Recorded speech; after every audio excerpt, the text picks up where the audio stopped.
அந்த ஸ்பார்க் வந்து அந்த ஷார்ப்லாம் இருக்க அந்த எஜ்ஜிலேருந்து மட்டும்தான் போகும். அதனால் ஃபோக்கஸ்டாக ஸ்பார்க்குங்கிறது அடிக்கும். ஸோ ஃபோக்கஸ்டாக அடிக்கிறதுனால மிஸ்ஃபயர் எங்கேயும் ஆகாது. இது மண்டமாக இருக்கனால அங்கங்கே ஸ்பார்க்குங்கிறது போகும். அதனால் மிஸ்ஃபயருங்கிறது ஆகும். ஃபோக்கஸ்டாக இதெல்லாம் அடிக்க முடியாது. இது ஒரு அட்வான்டேஜா. ஸோ இது ஃபோக்கஸ்டாக அடிக்கிறதுனால என்ன ஆகும்னா உங்களுக்கு வந்து ஃபியூல் வந்து பர்ஃபெக்டாக பேர்ன் ஆயிரும். மிஸ்ஃபயர் இல்லை, அதனால் கம்ப்ளீட்டாக பேர்ன் ஆயிரும். உங்களுக்கு ஆக்சலரேஷனும் நல்லாயிருக்கும். கார்பன் டெபாசிட்டும் ஆகாது. ஏன்னா ஃபியூல் தான் கம்ப்ளீட்டாக எரிஞ்சு போச்சு. அப்படிங்கும்போது கார்பன் டெபாசிட்டுங்கிறது இருக்காது.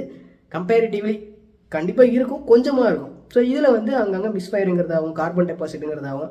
ஸோ இந்த பிரச்சனைலாம் இருக்குது. அடுத்த விஷயம், இதோட மெல்ட்டிங் பாயிண்ட் வந்து 2500 டிகிரின்னு சொன்னேன் இல்லையா.